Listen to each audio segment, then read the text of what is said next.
안녕하세요. 고졸 검정고시 도덕 해설 강의를 맡고 있는 김은입니다.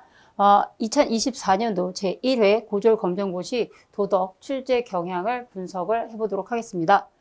24년 1차 시 고등학교 졸업 검정고시 도덕 과목은 이전 회차보다 좀 더 어렵다고 느끼셨을 수 있을 것 같습니다. 그 이유는 이제 구체적으로 문항을 살펴보자면요.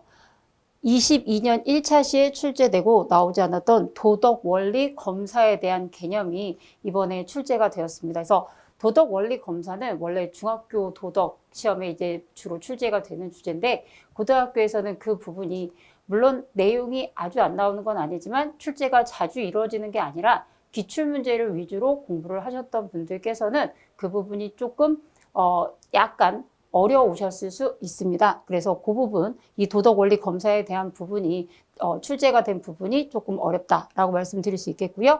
그다음에 이제 이 딜레마에 대한 용어 정의, 용어의 의미에 대해서 보는 1번 문제가 이제 출제가 됐는데요. 이 용어의 의미를 정확하게 사실은 기억을 하고 문제를 풀고 하셔야 되는데 문제는 이 딜레마라는 단어 자체가 사실은 좀 쉬운 단어는 아니기 때문에 그래서 그런 부분들이 조금 어렵게 느끼셨을 수 있겠습니다. 그리고 가장 어렵게 느끼셨을 유형이 17번의 벤 다이어그램 유형 문제인데요.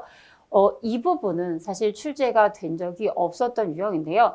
이것은 이제 수능 생활과 윤리 과목이나 내신 생활과 윤리 과목에서는 많이 출제가 되는 유형이지만 고졸 검정고시 도덕에서는 출제가 되지 않았던 문제의 유형입니다. 물론 글을 읽으시면 그렇게 어렵게 느끼시지 않도록 문제가 나와 있지만 문제 유형 자체에서 벤 다이어그램을 어떻게 풀어야 되는지를 조금 연습이 안 되셨던 분들은 이 벤 다이어그램 문제를 푸시는데 조금 어려움이 있으셨을 것입니다. 그래서 그 부분도 연습이 좀 필요하다 말씀드릴 수 있겠습니다.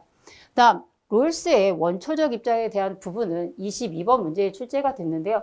사실 롤스의 분배적 정의 자체가 개념이 상당히 어렵습니다. 그런데 거기에서도 롤스를 물어보거나 절차적 정의를 물어보는 게 아니라 원초적 입장에 대한 부분을 알고 있느냐를 물어보는 문제이기 때문에 롤스의 절차적 정의를 제대로 깊이 있게 공부를 하지 않으셨던 분은 아마도 그 문제가 어려우셨을 것으로 생각이 됩니다.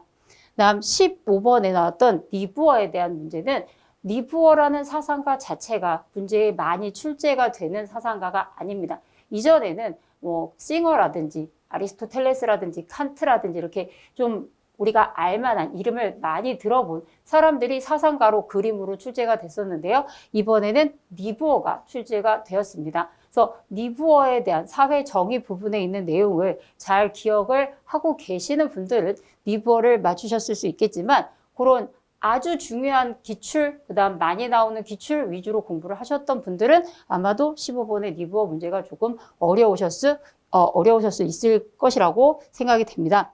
그래서 전체적으로는 일단 약간 고졸 검정고시 도덕의 문제가 생활과 윤리 그 수능 형식을 따라가고 있다라고 보여집니다. 그래서 왜냐하면 찬성 반대의 입장을 찾는다든지 벤 다이어그램의 어떤 그 분석을 해야 된다든지 하는 부분이 약간은 수능 생활과 윤리의 어떤 문제 유형을 따라가고 있다라고 볼 수가 있겠습니다. 그래서 고졸 검정고시 도덕도 고득점, 그러니까 100점을 목표로 하시는 분들께서는 조금 더 깊이 있게, 그러니까 기출문제에서 많이 나오는 뭐 60점, 70점 요 정도를 목표로 하시지 말고 좀 더 깊이 있고 더 많은 내용을 공부를 하시는 게 100점을 맞으시는 데 도움이 되겠다. 이렇게 말씀을 드릴 수 있겠습니다.